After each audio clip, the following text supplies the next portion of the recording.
Here's something most men will never understand. A woman can talk to you for hours, laugh at your jokes, even sleep with you, and still never tell you the 5 things she reserves only for the man she truly desires. Most guys think it's about being the funniest, the richest, or the best looking. They're wrong. What separates the man she settles for from the man she can't live without isn't what you think.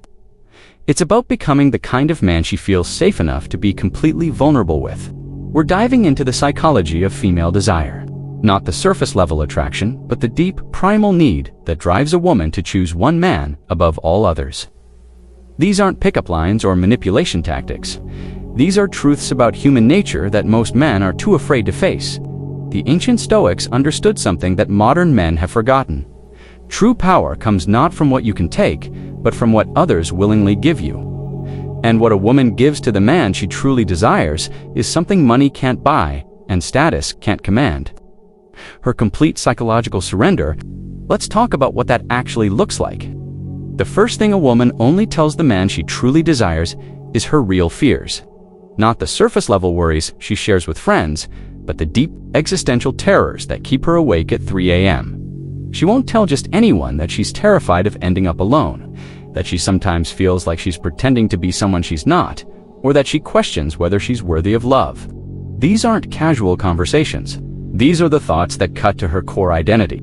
Here's what most men don't realize. When a woman shares her deepest fears with you, she's not looking for you to fix them. She's testing whether you can hold space for her darkness without trying to illuminate it immediately. Can you sit with her discomfort without becoming uncomfortable yourself? The man she settles for will try to solve her problems or minimize her fears. Don't worry about that, he'll say, you're overthinking it. But the man she desires, he listens without judgment. He acknowledges her fears as real and valid, then demonstrates, through his presence, that he's not going anywhere, even when she's at her most vulnerable. This isn't about becoming her therapist. It's about becoming the kind of man who can witness her full humanity without flinching. That takes emotional strength that most men simply don't possess. The second thing she only tells the man she truly desires is what she actually wants sexually. Not what she thinks he wants to hear, but her genuine fantasies and desires. Most women have learned to perform sexually rather than participate authentically. They've been conditioned to prioritize male pleasure over their own, to fake enthusiasm for things that don't excite them, to pretend they're satisfied when they're not. But with the man she truly desires, she drops the performance. She tells him exactly what she wants, how she wants it, and when. She admits to fantasies she's never voiced before. She becomes selfish in the best possible way, focused on her own pleasure because she trusts that he genuinely wants her to experience it. This revelation only comes when she believes 3 things about you. First, that you won't judge her for her desires.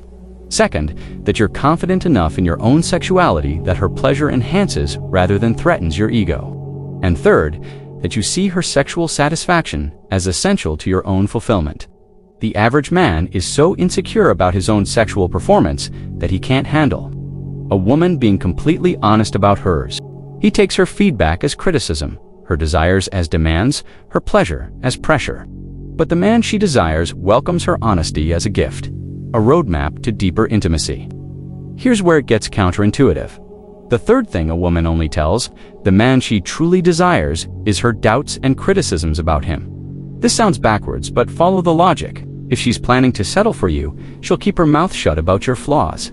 She'll bite her tongue when you interrupt her, stay silent when your habits annoy her, pretend not to notice when you're being lazy or selfish. But if she sees long-term potential with you, if she's invested in who you could become, rather than just accepting who you are, she'll tell you the truth about where you're falling short. You don't listen when I talk about work. You're not challenging yourself professionally. You shut down emotionally when we have conflict. These aren't attacks, they're investments. She's telling you these things because she believes you're capable of growth, and she wants to be part of that journey. The man she settles for gets her compliance. The man she desires gets her honesty. And honesty, even when it stings, is the foundation of every great relationship. Most men can't handle this level of feedback. They interpret it as nagging or disrespect. But the truly mature man recognizes it for what it is. She's giving you the blueprint for becoming the man she can't live without. The fourth thing she reserves for the man she truly desires is the complete truth about her relationship history. Not just what happened, but why it happened and what role she played in the failures. With casual partners, she'll give you the sanitized version. Her ex was controlling, or he cheated, or he just wasn't ready to commit. Clean stories with clear villains and innocent victims. But with the man she sees a future with, she'll tell you about her own patterns, how she tends to lose herself in relationships, how she sometimes creates tests that are impossible to pass, how she sabotaged good things before because she was afraid of being hurt. This level of self-awareness and honesty only emerges when she trusts that you won't use her past against her. She needs to know that you can hear about her mistakes without losing respect for her, and that you're interested in who she's becoming, not just who she's been. She's essentially saying, "Here are all the ways I've failed at love before. Are you strong enough to handle this information and still choose me?" The weak man will judge her past or feel threatened by it. The strong man will see it as valuable intelligence, insight into her patterns that will help him love her better. The fifth and final thing a woman only tells the man she truly desires is her specific vision of the future you could build together. Not vague hopes or generic relationship goals, but detailed dreams about the life she wants to create with you. She'll tell you about the home she imagines you sharing, the way she pictures you as a father, the adventures she wants to have by your side when you're both old. She'll share her dreams about building something meaningful together, a business, a family legacy, a way of living that reflects both of your values. This is the ultimate vulnerability because it requires her to risk disappointment on the deepest level. Anyone can recover from a casual rejection, but when someone rejects the future you've imagined together, it cuts to your very conception of what's possible. She only shares this vision when she believes you're capable of making it real. Not just capable of wanting it, but capable of doing the work to achieve it. She needs to see consistency in your character, follow through on your commitments, and the kind of long-term thinking that great partnerships require. The man she settles for might get her tentative someday conversations, but the man she desires gets her detailed blueprints for the life she wants to build. Now, let's dig deeper into why this matters from a psychological perspective. Human beings have two fundamental relationship strategies: short-term mating and long-term pair bonding. These aren't conscious choices. They're evolutionary programs running in the background of our minds. When a woman is in short-term mode, she'll share surface-level information designed to maintain attraction and avoid conflict. She's essentially keeping you at arm's length while she evaluates whether you're worth deeper investment. But when she shifts into long-term bonding mode, everything changes. Her brain starts releasing different chemicals, oxytocin and vasopressin, that create feelings of attachment and trust. These chemicals literally rewire her neural pathways, making her more likely to share intimate information and invest in the relationship's future. This shift isn't something you can force or manipulate. It happens when she perceives you as having the qualities that signal long-term mate value, emotional stability, consistent behavior, growth mindset, and genuine care for her well-being. The Stoics had a concept called preferred indifference. Things that are generally good, but not essential for human flourishing. Most of what men think women want falls into this category: money, status, physical attractiveness. These things can help, but they're not what creates the deep bonding response. What creates that response is something much simpler and much harder: becoming a man of character, someone whose word means something, someone who shows up consistently, especially when it's difficult, someone who can be trusted with power over another person's heart. So, how do you become this man? How do you create the conditions where a woman feels safe enough to share these 5 things with you? First, you have to work on yourself. Not to impress others, but because excellence is its own reward. You can't fake the kind of inner strength that women find attractive. You have to build it through discipline, challenge, and honest self-reflection. Second, you have to learn to listen without an agenda. Most men listen to respond, not to understand. When a woman is sharing something vulnerable, your job isn't to fix, judge, or react. Your job is to receive the gift of her trust and honor it with your full presence. Third, you have to become comfortable with emotional intensity, both yours and hers. Weak men try to avoid difficult conversations, strong emotions, or any situation where they might feel out of control. But life is emotional. Love is emotional. If you can't navigate those waters, you'll always be relegated to shallow relationships. Fourth, you need to develop genuine curiosity about who she is beyond the surface. What drives her? What scares her? What makes her feel most alive? These aren't questions you ask once. They're ongoing investigations into the complexity of another human being. Finally, you have to be willing to be vulnerable yourself. Vulnerability isn't weakness, it's courage in action. It's the willingness to be seen fully, flaws and all, because you know that true connection requires truth. Marcus Aurelius wrote, "The best revenge is not to be like your enemy." In the context of relationships, the best response to a world full of shallow connections is to become someone capable of depth. Most men today are operating from scarcity. They're so afraid of losing what they have that they never risk gaining what they really want. They settle for surface-level interactions because going deeper feels dangerous. But the Stoics understood that the only real security comes from developing yourself into the kind of person who can handle whatever life brings. In relationships, this means becoming someone worthy of another person's complete trust. This isn't about perfection. The Stoics never claimed to be perfect. They claimed to be works in progress, committed to continuous improvement. What matters isn't that you never fail, but that you're honest about your failures and committed to learning from them. When you approach relationships from this perspective, everything changes.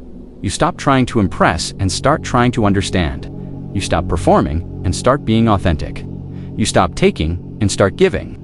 Not because you expect something in return, but because giving is part of who you are. Some of you might be thinking, this sounds like a lot of work for uncertain returns. Why not just keep things casual? Here's the truth.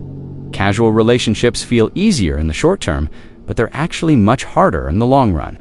They require constant energy to maintain the performance, constant vigilance to avoid getting too attached, and constant searching for the next interaction to fill the void. Deep relationships require front-loaded effort, the work of becoming someone worthy of trust, but they pay dividends for decades. They provide meaning, stability, and the kind of satisfaction that no amount of casual connection can match. Others might argue, what if I become vulnerable and she rejects me? That's a real possibility. But here's what most men don't understand. Being rejected for who you really are is infinitely better than being accepted for who you're pretending to be. The first scenario frees you to find someone who actually wants you. The second traps you in a performance you'll have to maintain forever. The deepest truth about relationships is that they're mirrors. The quality of connection you experience with others is a direct reflection of the quality of relationship you have with yourself. If you're hiding parts of yourself, you'll attract people who are comfortable with surface-level connection. If you're afraid of emotional depth, you'll end up with partners who keep you at arm's length. If you don't believe you're worthy of complete love, you'll unconsciously choose people who prove that belief correct. But when you do the work, when you become someone who can handle the full spectrum of human experience, who can be trusted with another person's heart, who offers presence instead of performance, you create the possibility for the kind of connection that most people only dream about.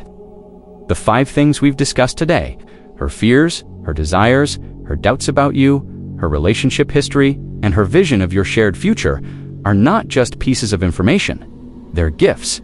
They're a woman's way of saying, I trust you with the parts of myself that I've never shown anyone else.